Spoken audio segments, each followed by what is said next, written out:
Maybe before we start, we can, on theme, connect to our body for a moment. If it feels comfortable, closing down your eyes or dropping your gaze to some neutral spot. I've recently been lucky enough to be introduced to Insight Dialogue, and just gratefully applying some of the guidelines. And the first guideline is always to pause.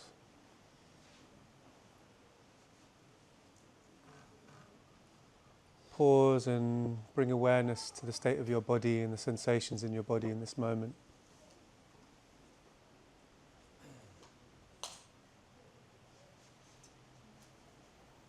Perhaps it's comfortable, perhaps it's uncomfortable.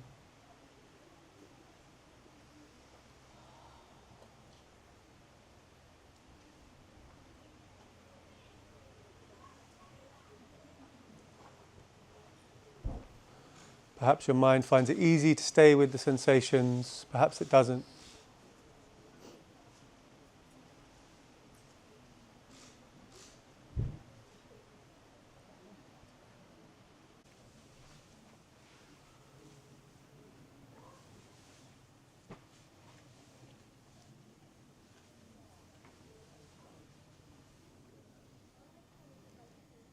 And is it possible to offer the kindness to those parts of the body which in this moment aren't available for relaxing?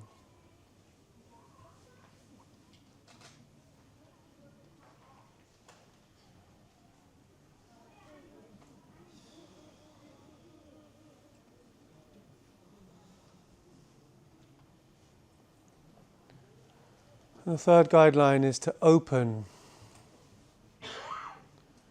meaning very gently bringing your awareness to the things outside of your body. Perhaps there's the sounds you can hear.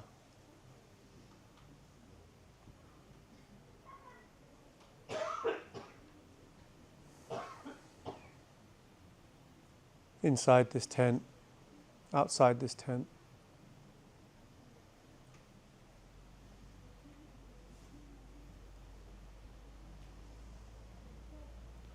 Perhaps it's the contact between you and the floor or your seat, even the contact between you and your clothes.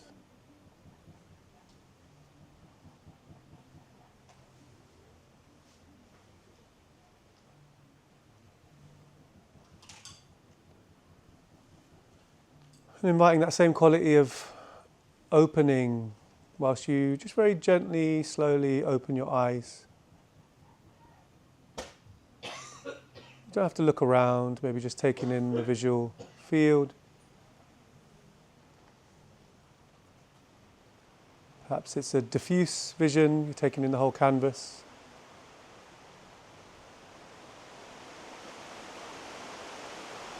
Or you can play with looking at specific things.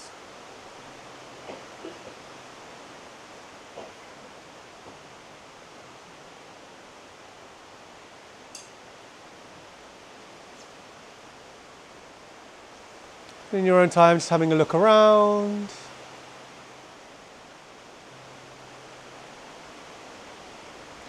Noticing all these people with as rich a first-person experience of life as you, believe it or not. That's always tough for me to remember. Everyone's real. Everyone is real. Welcome.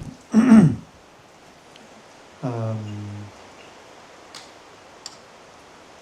not going to say too much, to be honest, at this point.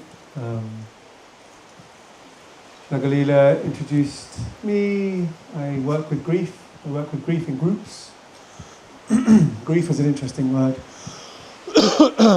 I found my capacity to feel joy and eros and tenderness and celebration has gone hand in hand with my capacity to feel my grief. So then grief becomes a kind of an interesting word. Just feeling, emotion, life force, All of that can be a lens for you or for me. And when I was invited to support Amaragita in this session, which was like yesterday, it just felt like a good idea. It just felt like a good idea. You only have to mention the word grief and things stir, if you're anything like me. It was stirring from the moment you saw that it was listed. And it was stirring when you were walking here, stirring when you sat down, stirring now. And because it can be a realm on the other side of a threshold which we're never sure we can return from, if you're anything like me. That if I go there, there's no guarantee I'm coming back. Or I'm not coming back with all my limbs, my metaphorical limbs, you know. Before I started doing grief work, I thought I would be annihilated if I ever felt the things that I felt. I thought not only that would I be annihilated, that the whole universe would stop turning. That's what I felt. If I really got angry, if I really touched my rage, if I really touched my grief, the universe would end. And of course, cognitively, you're like, well, obviously it's not going to end. But that's not how it worked for me. So, well done. Well done for being at this festival. Well done for meeting that part of you, if it's there. If any of this resonates, it could all just be gobbledygook, that's all good. And just for a bit of framing, Amaragita and I haven't ever worked before. We met today, feels really nice to me. And we're just offering, if I may, for both of us, we're just offering a lens. Some of it will resonate, some of it won't. There's lots of rivers that lead to the ocean of how you actually relate and work with grief. And we'll offer a couple. So, more than anything, be sovereign. Be you, look after yourself. That wise discernment that we have of that, no, I don't actually, that's not how I want to connect. That's all good, it's welcome. From a grief lens, and I think the flow of this will be, I'll just chat a bit more for a few minutes. We're going to hand over to Amaragita. Amaragita is going to take you through a really embodied practice through her lens and lineage of how we can hold and host our emotions.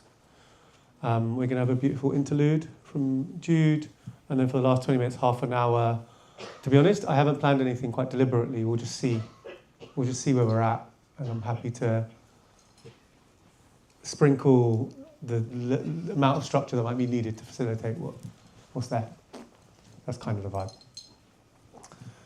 But for now, what am I with this morning? So I bring the lens of grief work. It's a combination of a lineage from West African Dagara tradition, combined with Joanna Macy, combined with Francis Weller, Martine Prechtel, and many more. And it's a weave, and there's someone doing some beautiful weaving here, and it's a weave. It's bringing these pieces together in a way which somehow distills the wisdom as it can be received by us. So I never say that I work in the Dagara tradition. We've just been influenced by the Dagara tradition because it's different. So what can speak to my psyche? What can speak to my experience? What can speak to yours? What can speak to us in the way that we connect as groups to the belief systems we have or not have? But the fundamental premise is, and this is something I've definitely taken on from Maladoma's teachings, is that when we don't grieve, we hurt ourselves and we hurt each other. Grief work was a community practice. You were obligated to do it in the Dagara tradition. If you didn't turn up to grief rituals, which happened most months, which lasted the whole day, people would come around to you and be like, what's wrong? Which is always went straight into my heart when I first read that. I was like, oh God. Because if you're anything like me, there was no framing like that when I was coming up. And yeah, just connecting it to this moment of like what's happening, the harm we do to the earth, harm we do to people, harm we do to ourselves, and how we can begin to leverage the beauty and the technology of grieving together. For to this day and to my dying day, I'll never be able to articulate the why, but somehow when we do it, things shift and move. And people acquire some space, internal space. And then we have a duty of like, what do we do with the space? What do I do with that insight?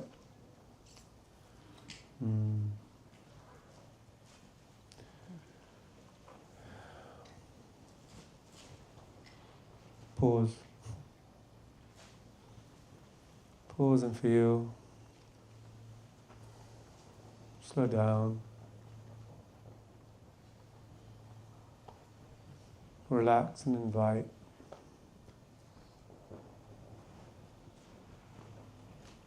Open.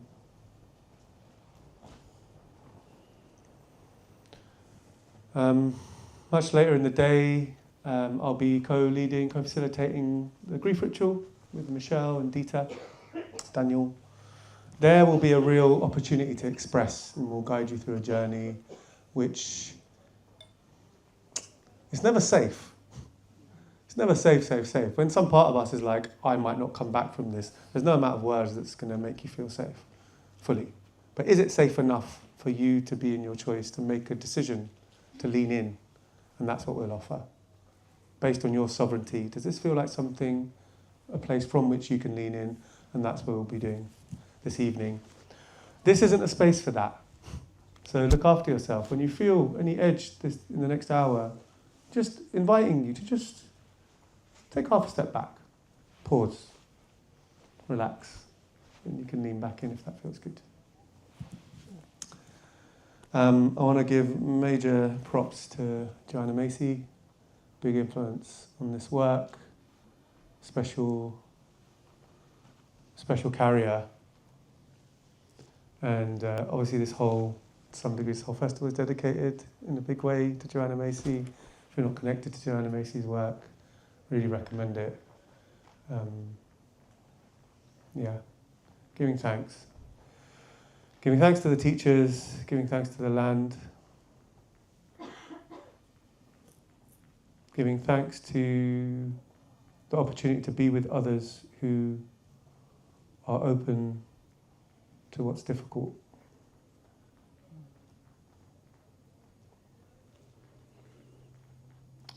With that, maybe I can hand over to you. Super.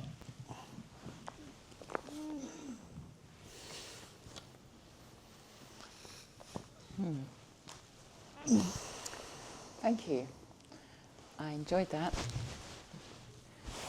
Definitely feeling a bit more connected with myself as a result of listening. So for the next about 40 minutes, we're going to do a little workshop. And this workshop is called Hosting Emotions. Hosting Emotions. And probably most of you have heard the poem, the Rumi poem, but I'm going to read it again.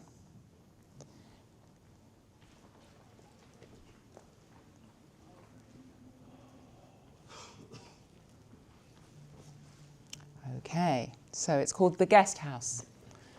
And this workshop is designed as a support to resource ourselves to become better hosts to our emotions.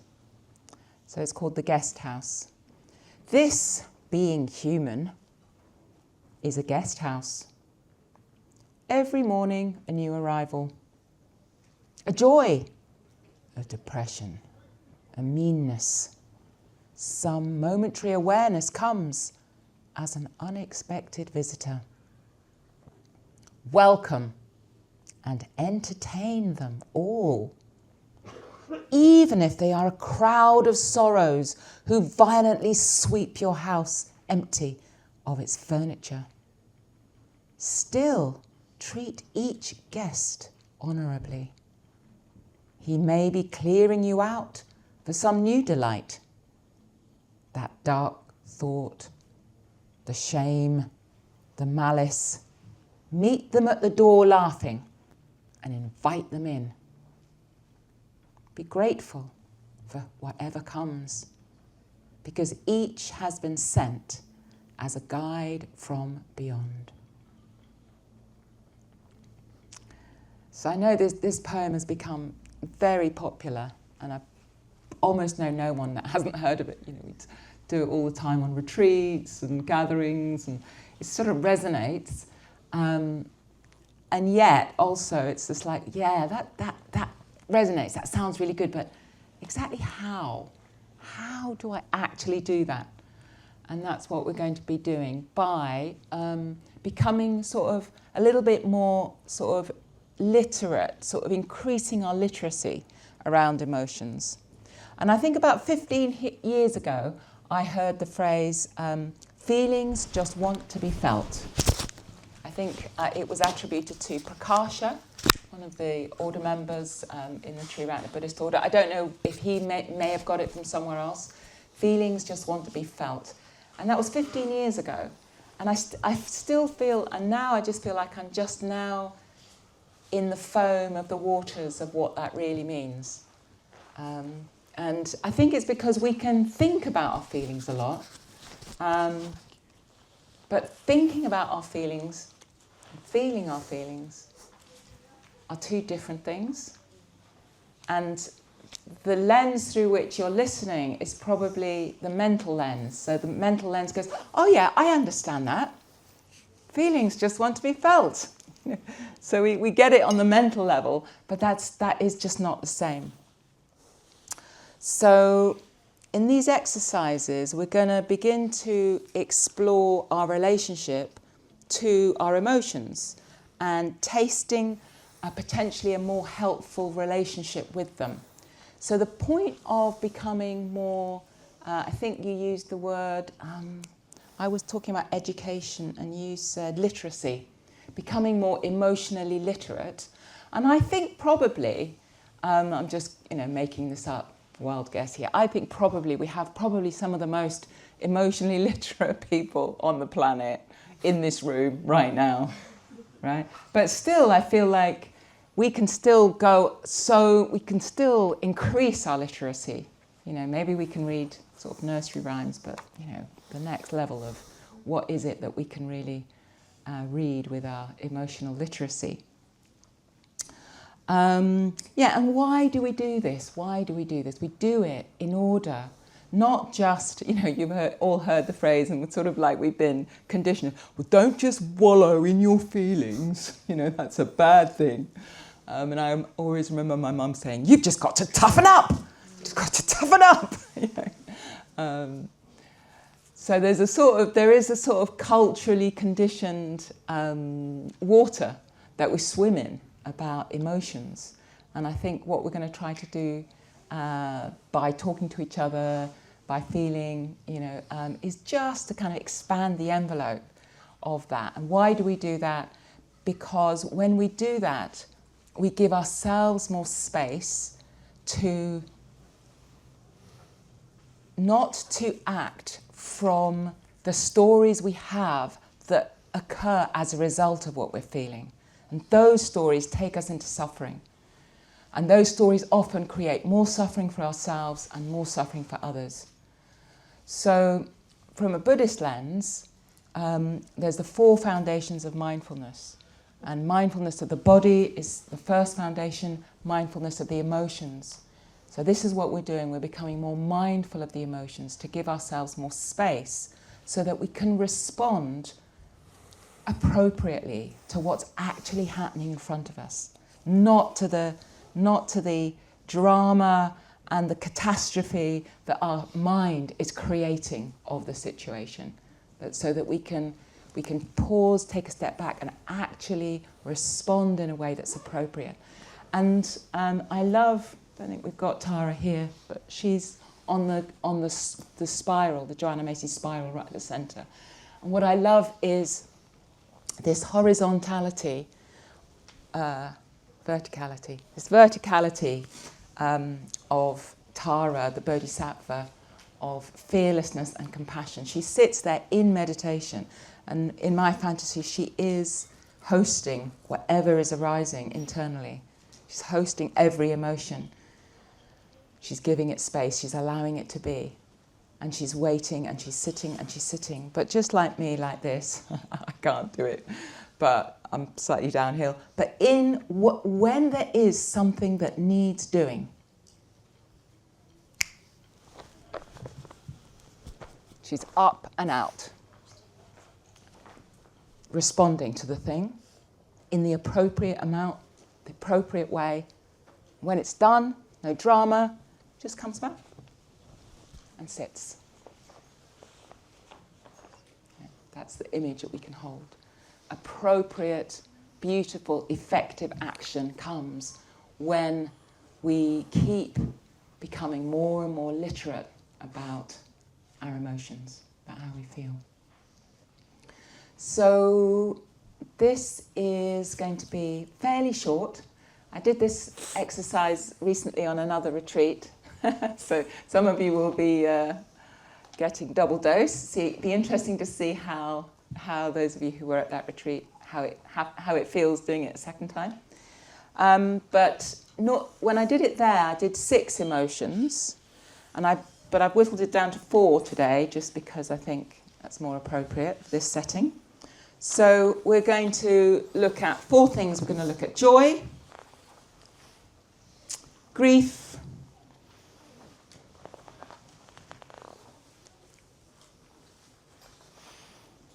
anger, and fear.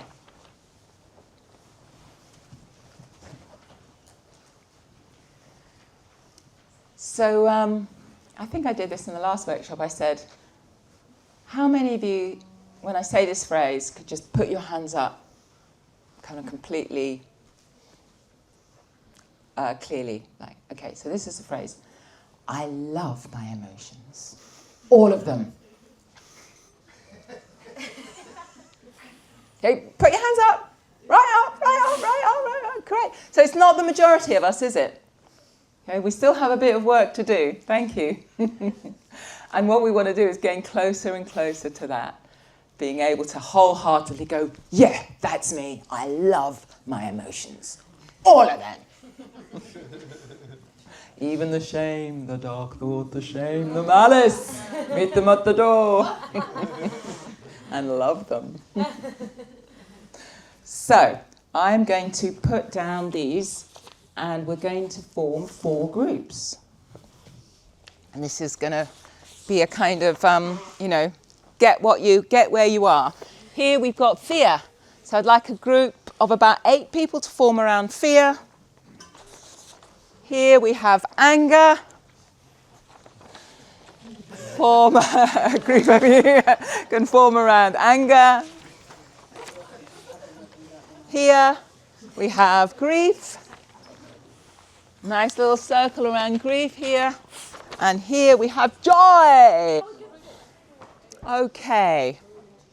So you can hear me, can you? All right, without the mic? Would you prefer the mic for the... Okay, good.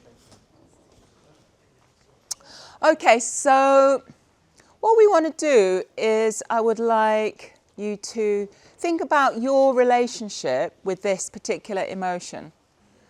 And the first thing we're going to sort of see about them is that each of these emotions is kind of like a parent emotion, and then it's a whole kind of family of other emotions that have the same flavour or texture. So there's anger, but there's also irritation, or there's fury. So what I'd like you to do is sort of come up with what are all the different flavours of anger that you can come up with, and then think about the range from something, when it's very mild to when it's really full on and strong. Yeah, so you're thinking about the different flavours around this emotion, and then whether it's mild or whether it's strong. all of that. And at the end of this exercise, then what I'd like to get is each group is going to just say a couple of the flavours. So 2 or 3 of you will just stand up, call out some of the flavours from that emotion, some of the flavours. Each group will just call out some of those. Okay? So I'm going to give you about just over 5 minutes, 7 minutes to do that. Okay, so just pressing pause for a moment. And just taking a bit of a pause, close your eyes for a second. Just notice, just being present with the word and the discussion about this emotion, just notice what's present in your body as a result of engaging in this way. Just notice is that, yeah, I'm beginning to feel a little fluttery. Just, I don't know, picking it up in myself or in the room. There's a bit of flutteriness there. Just notice what's there for you. And maybe there isn't anything. Maybe it's quite neutral. Maybe there's not much activation. But just take a breath and just see if you can just allow what's there. Just take a breath, allowing whatever's there just to be there. Okay. And from that place, I'd like you to just choose 3 people in your group who are going to call out 3 of the parts that come out of this one key emotion or core emotion. So just find a way of finding 3 people that are going to call out 3 things from your group, or just one person that's going to call out 3 things. And I will point to a group to start. Let's start over here. You can maybe stand up so that everyone can hear you and call out 3 aspects of fear. Nervousness. Okay, if you could stand up and speak. Nervousness, anxiety, and terror. Nervousness, anxiety, and terror. And again, as you hear the words, notice any effect in the body. Yeah, thank you. Okay, we come over to neutrality. 3 aspects of neutrality. Oh yes, true. Indifference.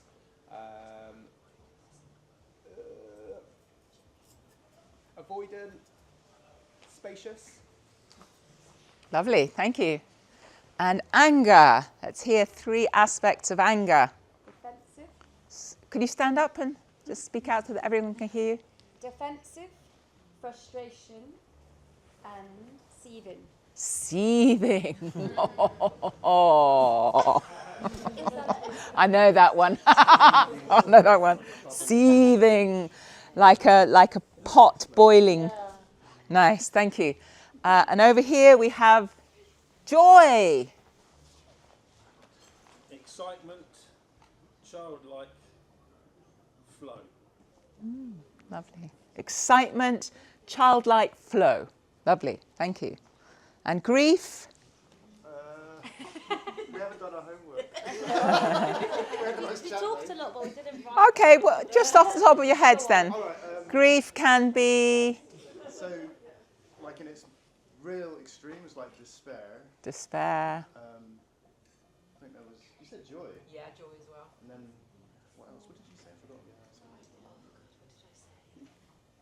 Like suppression, release. Yeah, and the peace you get, release. Yeah. Sorry, that's like very. That's the other side of grief. But Yeah. what's the other aspects that grief comes in sometimes that you could imagine? Sadness. Yeah. Oh. Melancholia. Yeah. Sadness. Yeah. Okay, great, lovely. Thank you very much. Oh, shame. Shame. Shame is hiding.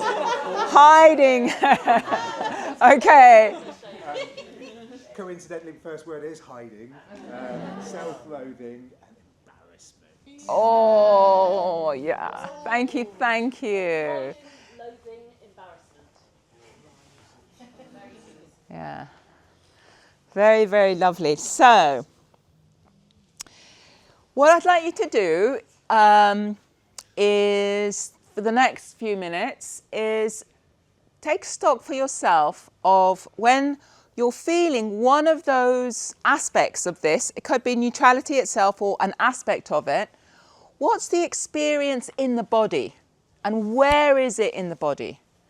So just for a moment, just sort of reflect perhaps on a time when you remember yourself feeling this feeling, and then see if you can identify, is there a part of the body that where that is, it's associated with that in my body? So it could be like, I was just thinking about shame and I just noticed my toes started curling in. Yeah, like this kind of like, oh, curling in toes.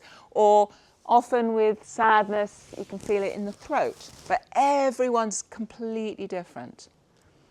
So just have a few minutes of seeing where in your body is this particular emotion. Where does it tend to live? Where does it tend to inhabit? And you may not know, that's okay. But seeing if you can just get an approximation. Where might this live for you particularly? And it could be a few places. It tends to move around the body. You know, maybe where are your top 3 most obvious places. And then as you sit there right now in your group, just place your hand on where in the body you think this might tend to arise in. Just place your hand where in the body this tends to arise for you. Left shoulder, right shoulder, fingers, buttocks, hips, tummy, chest, neck. Where for you does this feeling arise? And then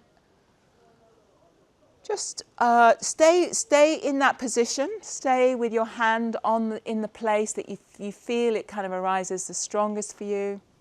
And then just open your eyes and in silence, just take in the other people in the group. Just in silence, take in where they are experiencing their fear, anger, shame, grief, joy, neutrality. Where is it for them?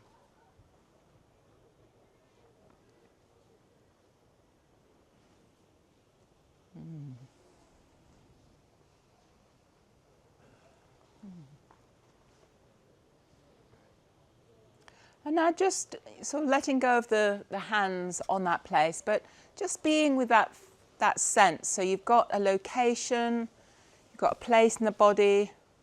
I'm just going to ask you, what may be the benefit to you of this experience? How is it helping you? What's the benefit of this experience, these sensations in this part of the body? In what way does it actually support and help you?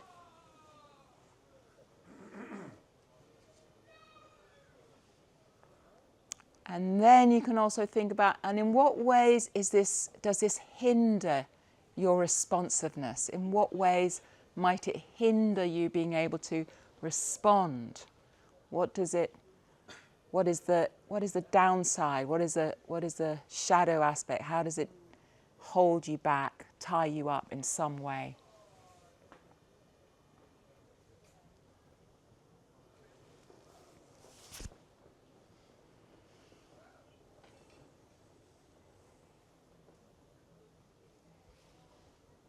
Okay, so I'm just going to give you 5 minutes to share with your group anything from that experience of locating it in the body. So everyone will just have maybe a couple of seconds to say a few things if they want to. No need to speak if you don't. Anything you want to say either about the benefits, the hindrance, or where you're feeling it in the body. So just give you 5 minutes.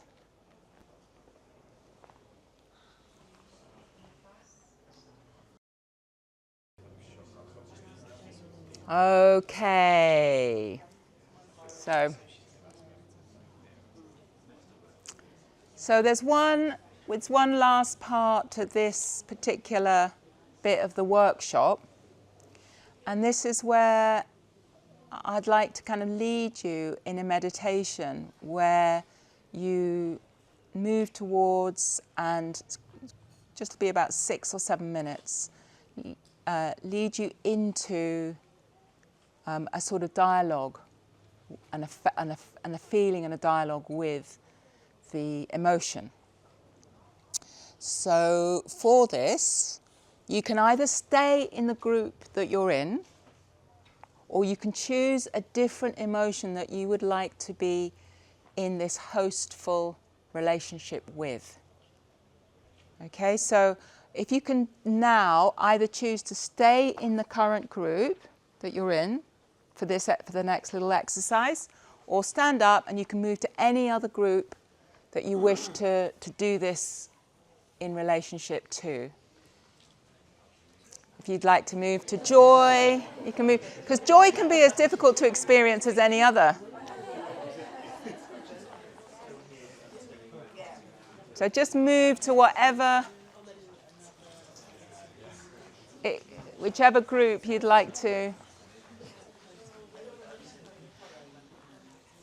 Okay. Well done for discerning what it is you'd like to. And then I'd like you to choose a place to sit. So at the moment you're in circles, but I'd like you to choose whether you want to come right up close to the paper, or whether you actually want to take a bit of a step back. So it's up to you how close or how far you want to be with this emotion right now. So choose a place, either close or far from it, or maybe where you are right now feels absolutely fine and right. And just find a comfortable way of sitting.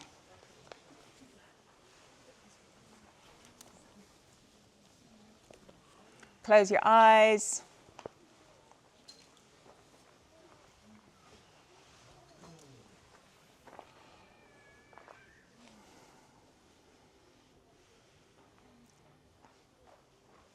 So the first thing you can just do is just say the word to yourself. Just say fear or joy or anger or shame, whatever it is, just say it quietly internally as you orient yourself. You're giving this space and you're just saying its name. And just taking a few deep breaths. And just allowing yourself to feel that you have chosen to put yourself directly in relationship to this emotion. Here you are. You're choosing to turn towards anger, shame, fear, neutrality. Here it is. And if it feels right, you can just say welcome. You're just addressing it as if you've opened the door and there it is, a sense. Either it's a mental sense, it might be a physical sense of this particular emotion, welcome.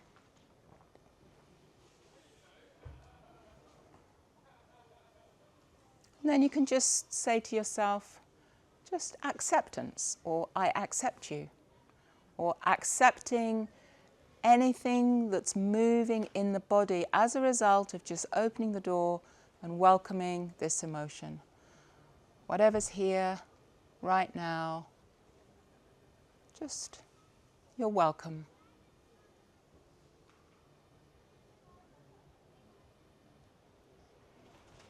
Just remembering to stay breathing, stay, don't hold your breath, just keep the breath moving.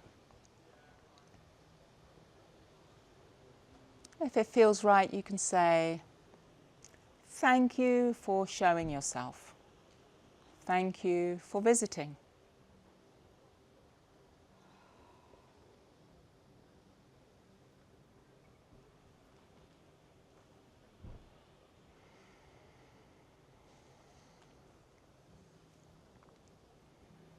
Just seeing if you can open and relax in the body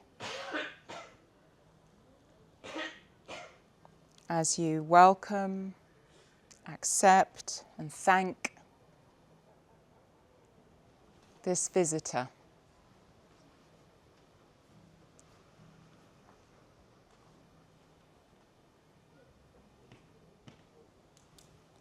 You can say, if it feels right, you can say, I'm willing to feel you unconditionally.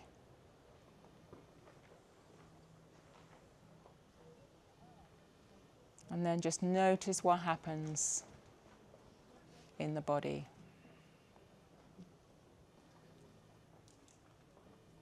I'm willing to feel you unconditionally.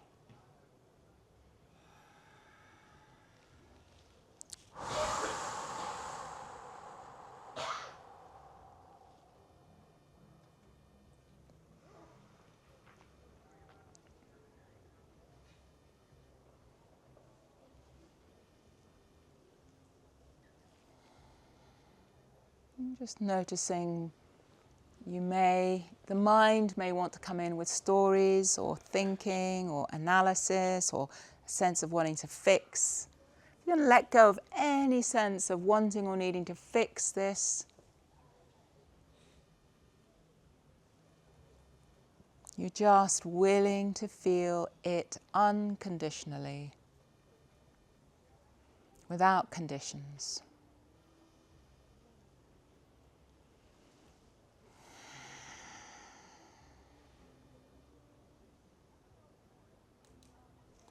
And lastly, you can ask it, is there anything you wish to communicate with me right now? Is there anything you wish to communicate with me right now about yourself, about your nature? And it may be that it doesn't. It just wants to be seen, just wants to be welcomed. It may not have anything to say at this point. That's absolutely fine. But it may be there's been something it's been longing to say. And it now has the space just communicate itself in words.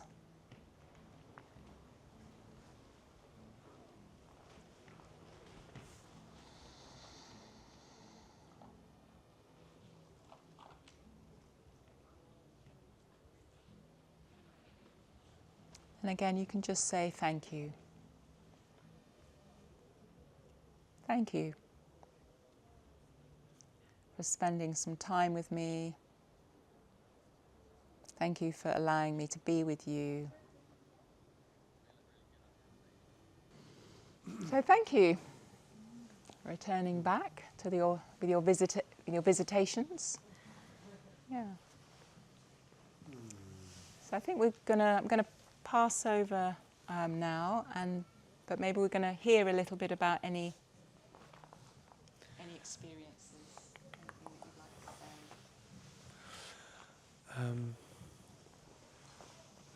say. Yeah, just pausing to notice what might be useful in this moment.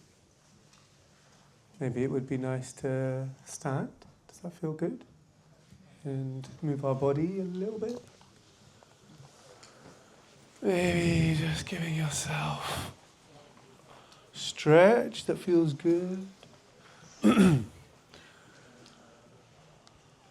Working with emotion or grief is categorically no place to be looking cool, so you can stretch your legs. Yeah.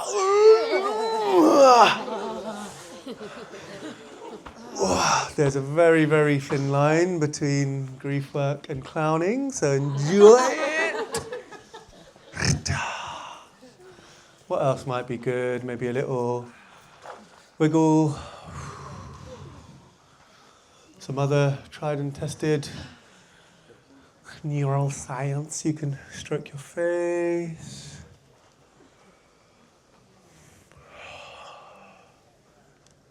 Yep, I can see some tapping of jaws. Very, very good. Slapping of face. Yeah, slapping of arms. They've shown that giving yourself a hug, the brain can't really tell a difference between being receiving a hug from someone else. Facts. So enjoy. Brain's like, I'll take it.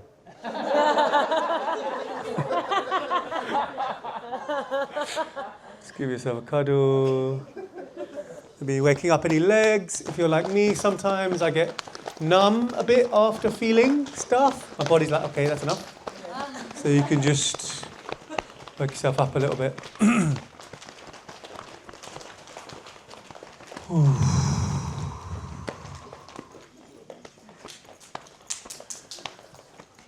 And maybe we'll just reverse this a little bit. Maybe I'll speak for a bit and then you can close for the last 10 minutes. Absolutely. Perfect.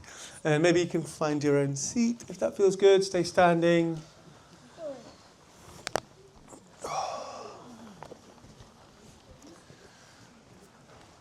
Yeah, giving thanks to Amaragita. Beautiful, beautiful practice. I'm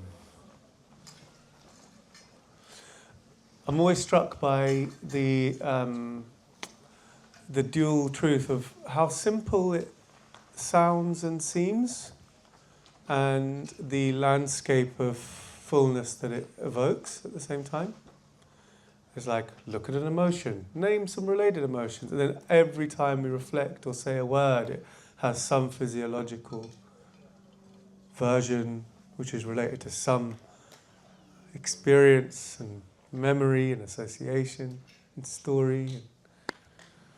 So I just want to say, at the risk of sounding condescending, saying it to myself as well, like, well done. Well done.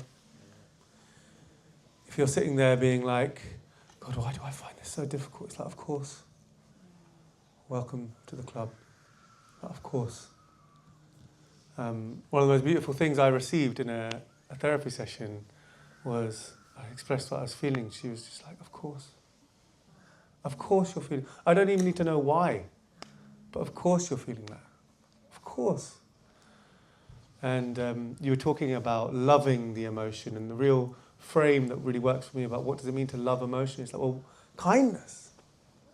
Kindness. Can I be kind to this? And it's hard. So well done. And just taking all that beauty that Maragita's brought and herding it into a kind of grief-related lens. And interestingly, joy, fear, numbness, equanimity, shame is all grief from the grief lens. It's not right, it's not wrong, it's all grief. Being relieved about something that you feel guilty about is grief.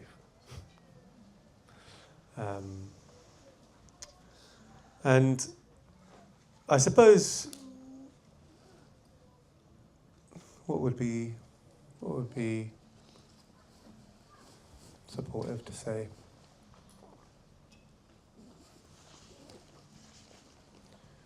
Maybe the thing to say is that this, what you've done here, what we're going to do later in the day, if you choose to, it's a practice.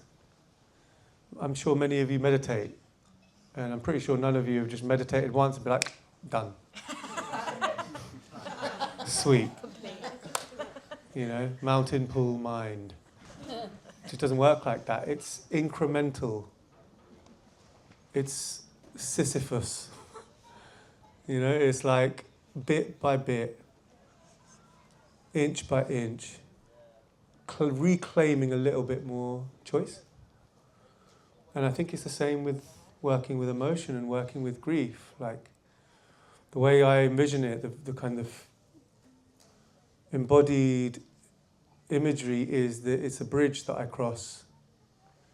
And even after years and years of now doing this work, when I'm about to cross that bridge, like you just crossed a bridge. You went to a place. It might have seemed like there's a beautiful simplicity in the practice, but you crossed a bridge. There's some part of you, for most people, are like, I might not even come back from there. What might happen there? It's like Alice in Wonderland. You drop into that, and what's underneath that, and underneath that, and so on and so on and so on. And the only way, for me anyway, is to let my system know that I won't get trapped there, is actually by returning. We cross, we return, we cross, we return. And that's grief work. It's a practice. It's letting our psychosocial, emotional body know that you won't be destroyed. And every time I come, cross and return, I leave like a little bit of the soles of my feet on that bridge, and it just gets a bit thicker each time, just feels a bit more solid each time. Now, when I feel grief coming, I'm like, yes. Because I can feel. It allows me to feel. Feel everything, feel more, which comes with its own double edge. But I'll take it at this point. For me, personally. Over here, that's what that feels like. And for you, it might feel like something different. Sometimes things are too big to feel. And I've noticed that like my capacity to be with my own grief has really expanded. My capacity to be with my relational grief has really expanded. My capacity to be with the grief of the world, I'm like an adolescent. It's like numb, numb, numb, numb, overwhelmed, numb, numb, numb, numb, overwhelmed. It's just how it is, and it's a practice. It's the same practice. And that's just, again, over here, what that feels like. So well done. Sabonfu would say, when someone crosses the bridge, or she doesn't use the bridge, when someone crosses over into that place, she would actually call it the underworld. When they return, you welcome them back like a dog would welcome their owner having been away all day. You lick their face, you hug them, you hold them like a baby. You're like, well done. Welcome back. Thank you for your work. Thank you for going there. I benefit, we benefit, the land benefits. So that welcoming of yourself, however big or small, of, oh God, I went and I felt and I returned. I went and I felt and I returned. So yeah, giving thanks to you, giving thanks to ourselves. Nice to hear a bit from. Great. So we were going to just open it up. If anyone has anything burning and true to just say in here to this group, we'd really love to hear it. We've only got about 5 minutes for this. So sharing anything at all, anything that feels true for you.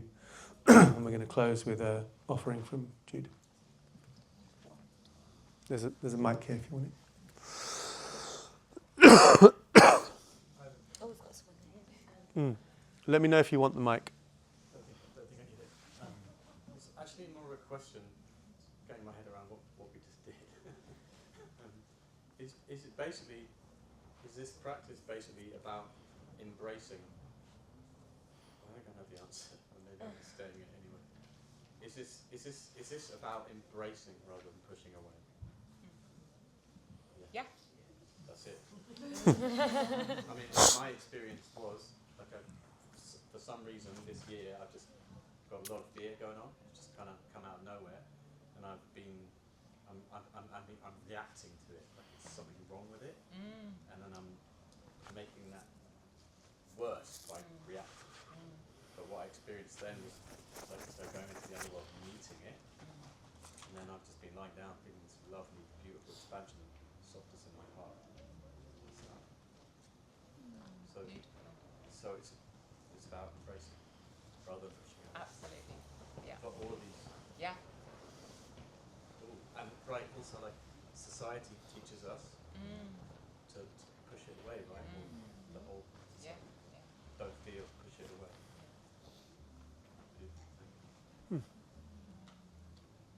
Well done. Good work.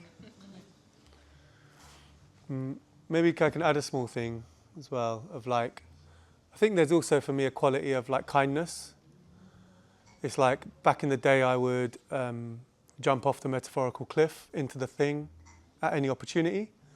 And I think actually as I've got a bit older, it's like, no, actually I don't need to always just jump off the cliff into the thing. Like what would it be like to show kindness to my own resistance as well, or kindness to my own feeling not quite ready to feel that. And yeah, I just wanted to add that layer in.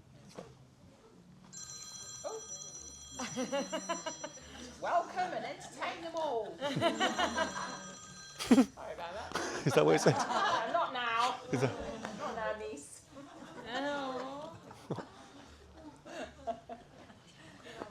I ask a question about just about what you just said? How do you do the practice without doing the practice? Do a practice without doing the practice, and if you're not ready to go there, what do you do instead? for me, again, please just take my words as words, right? Like, there's no capital T on truth or whatever. It's just how it's true for me. There's the feeling. Can I be kind to the feeling? Oh, I actually can't meet this feeling. It's too big. Can I be kind to that? No, I can't. Okay, well, can I be kind to that bit that can't even do that? You know, you just keep going back until I get to a point where it's like, okay, I can be okay with this bit. It's like the Russian dolls. Yeah, the Russian dolls, exactly. I just keep going back. You know, it's like, oh, I've got resentment towards someone. Can I allow that in? No. Okay, well, can I allow in the fact that I'm just not ready to allow that in? And sure enough, I go a couple of steps back and there's something that I can be like, all right, okay, I will be with you, you know. So that's how I work with it. You know. Yeah, there was one. Yeah, there's one here on that. Do you have your hand up? Yeah. Yeah. This is a question and a request. Is that having gone quite deeply into the grief work and also work with the nervous system, and I was relieved to hear you talk about neuroscience for a moment. And there's a question and a confusion I have that I'd love to have a conversation with people who've gone into this deeply. Of like, there's an idea that we can complete grief, and then there's this also a notion out there that we can reinforce synaptic pathways, addictive synaptic pathways, and what is the line and how do I discern which I'm doing? Great. Could you just explain that? Because you said there's a thing about synaptic, I don't know what that means. In terms of neuroscience, and I don't know how much Buddhist theory looks at that, but I'm guessing there is an aspect of that in Buddhist theory. But like, when we pay attention to our anger and our fear, and like how much are we actually reinforcing our tendency to do that versus completing emotion that needs to be felt in our system? Great. Should I say some words? Beautiful question, and to be honest, it's the question that's at the heart of the type of grief work that I've been brought into. It's partly why what we do isn't Daggara work. It's inspired by that, but then inspired by lots of other lineages as well, including like polyvagal theory and other type of science. And the main thing for me is that within grief work, you resource first. You always ground, you regulate the nervous system, you connect to what supports you, but there's a big resourcing piece that happens first. From that place, it's a choice. It's like, can I lean into anything which feels like a stretch? If that feels dysregulating, I lean back. I come back into resource. What's really fascinating is that when we do grief circles in big groups or small groups or grief works or week, when we're grieving and we're expressing, when we give it direction, when we're being witnessed, when we're being welcomed back, the expression of grief is not by a bunch of dysregulated people because it's been lent into from a space of resource. And if we feel someone becoming dysregulated, we'll go over and we'll invite them to actually come away from that and resource. So there's this constant kind of titration between the grounding, the resourcing, into what feels manageable and available, and then returning. And it's constant, this kind of leaning in, leaning out. And I find that if you find yourself, when you're connecting to your emotion, again, not capital T truth, but for me, and you find yourself like showing signs of dysregulation, you can pause. You can pause. That's a sign for me to pause. Just pause on the expression. What does your nervous system need right now? Okay, soothing, soothing, soothing, soothing. What feels available? This feels available. I go into it. Oh, I'm becoming dysregulated again. Pause. Come back. It's like the practice. So those would be my words around that. Do you want to say anything? I think there's quite a lot of different schools of thought around this whole thing. But I think there is a school of thought is that if you can really go there without any resistance, then you can actually complete the dysregulating effect that emotion has.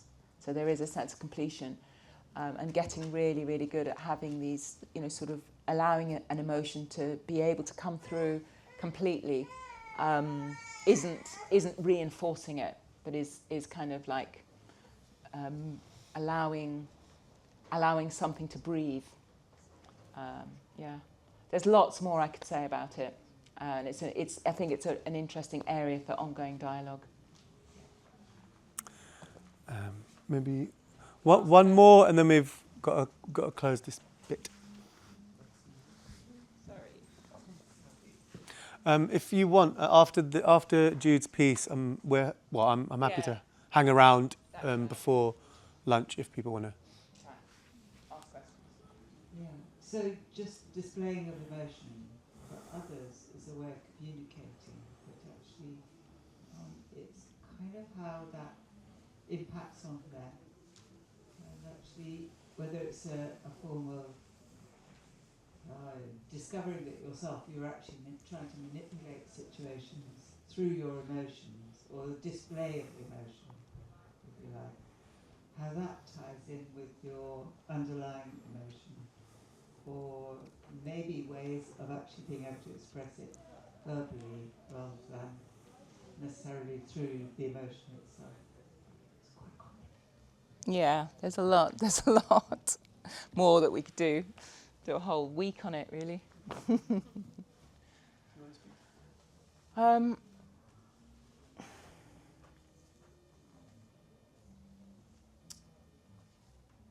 I think for me the practice is about our own relationships with our emotions rather than it in relationship to other people. That's what I think that's where this work is orientating us, and I think then that then informs the a response, a responding to rather than acting out of emotion. And I think that is less likely to be detrimental to others when we can do that. Does that make sense? Yeah. Thanks, everyone. Welcome. Welcome, Baba. So we're going to close with a beautiful offering from Jude, and then if people want to chat more, I'm happy to hang around.